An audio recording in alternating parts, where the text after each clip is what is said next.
I've always enjoyed keeping pretty close tabs on the NBA G League, as for a lot of the recent selections in the draft, it's our only opportunity to see them in a big role.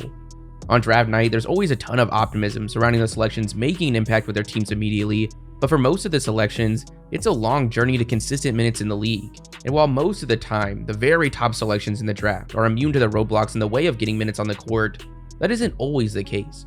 Take this year's 3rd overall pick in the draft, Sheppard, for example. Someone that many thought would have one of the biggest immediate roles.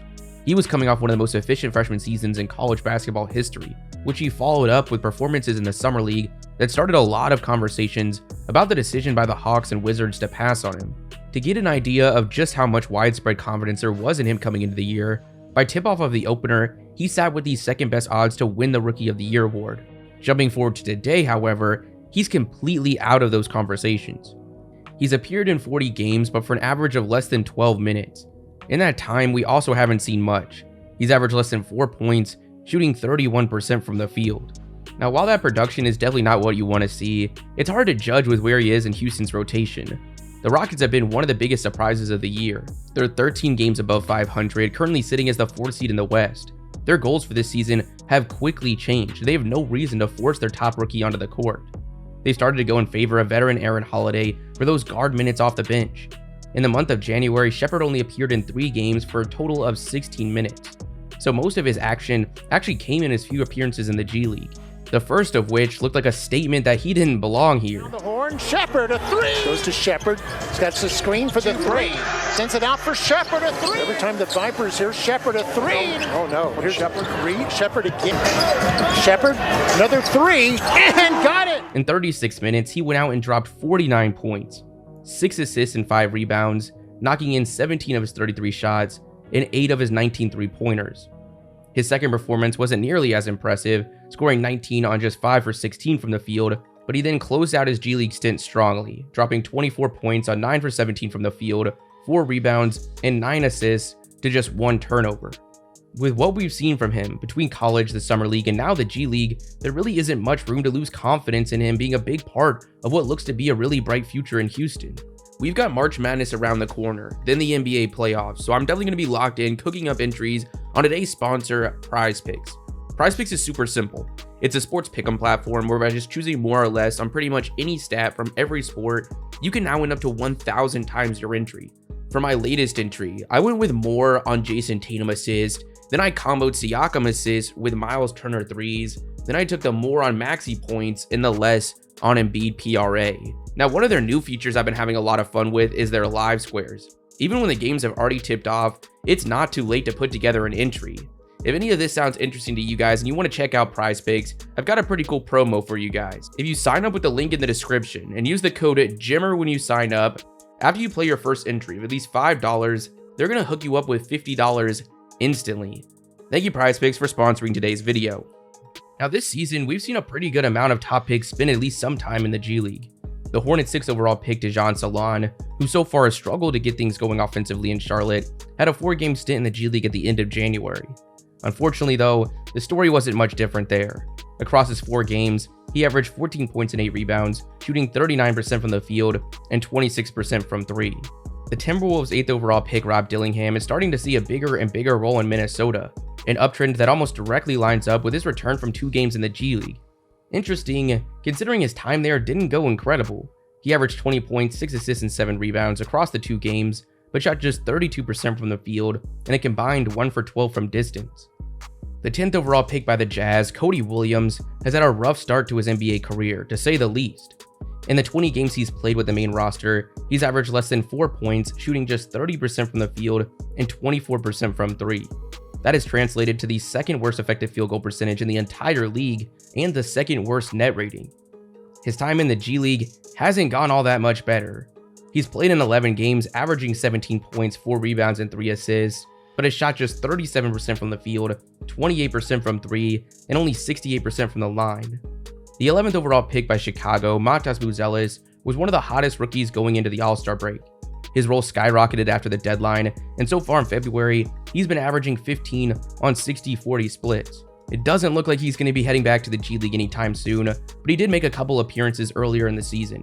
one in November when he dropped 24 points and 10 rebounds, shooting 11 for 21 from the field, and then another in January where he dropped 21 points, 9 rebounds, and 4 assists, shooting 8 for 24 from the field.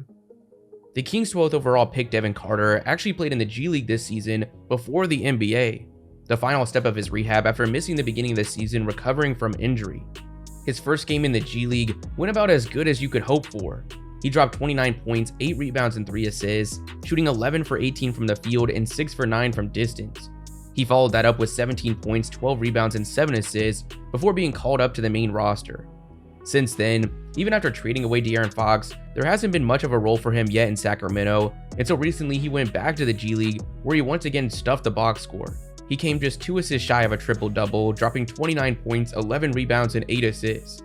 Carter's time in the G League has been promising to say the least. His injury has caused many to forget just how exciting of a prospect he was coming into this draft. He shot up the board as a junior at Providence after averaging 29 and 4 on 47-38 splits.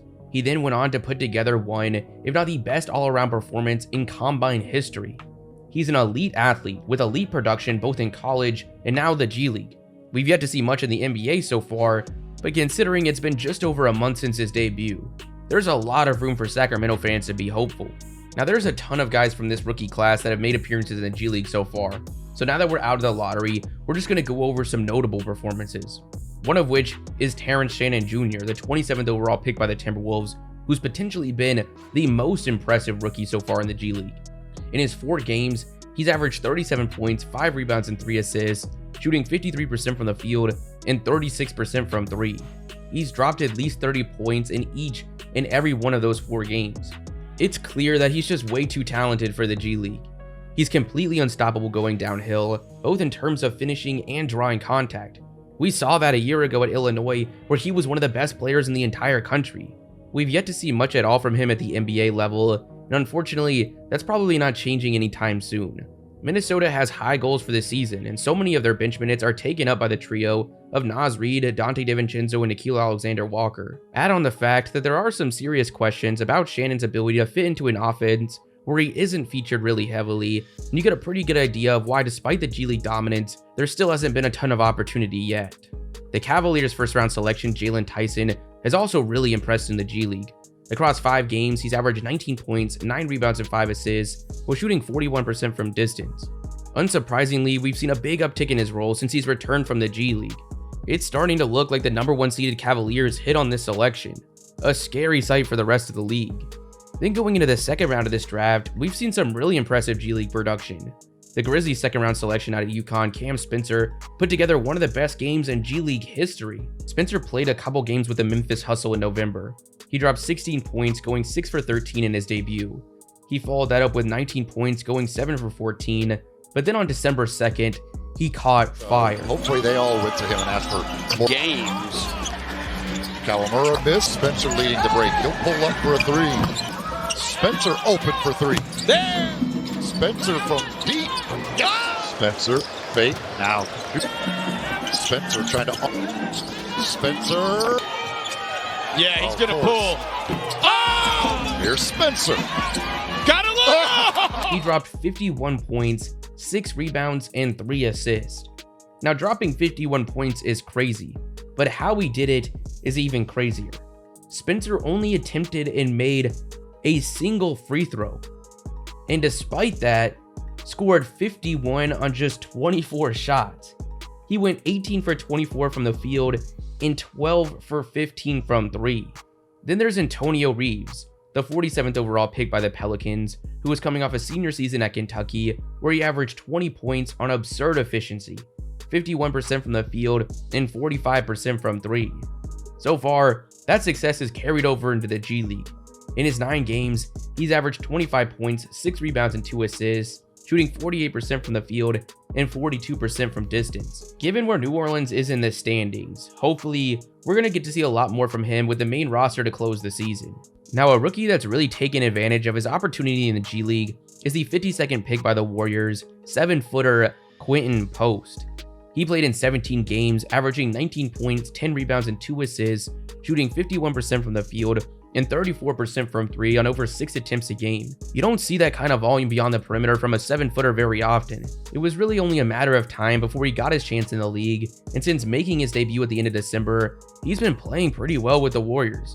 He's averaged 8 points and 4 rebounds, shooting 40% from 3 over the last 2 months, and just recently had his two-way contract converted to a standard NBA deal. Now, easily the most notable second-round selection in this draft is Bronny James, a selection by the Lakers that came with quite a bit of controversy. Many looked at this selection and his opportunity as pure nepotism, even when considering the fact that while his freshman season at USC didn't go great, this was still someone that came out of high school as a top recruit, was mocked as a first-round selection, and suffered a cardiac arrest only months before that college season. Many acted like this was the most egregious thing we've ever seen on draft night, completely ignoring just how unlikely it is to get rotational value out of the 55th pick in the draft. So far with the main roster, we haven't seen much at all from him outside of garbage time. We have, however, seen quite a bit from him in the G League, where things started off pretty slow, only fueling the criticism.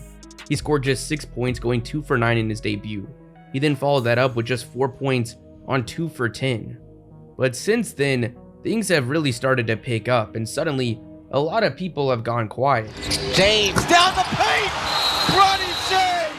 He dropped 30 points, going 13 for 23 in his 4th game. He then had some up and down performances, but is now starting to find some real consistency. Over his last 5 games, he doesn't just not look out of place. He looks like one of the better rookies currently in the G League. He's averaging 23 points, 5 rebounds, and 4 assists, shooting 39% from 3 on over 8 attempts a game. Now again, we have to make it clear that there is a huge difference between the G League and NBA. It's very unlikely we see Bronny with a big role anytime soon, but he's playing darn well right now for someone who only got drafted for their last name.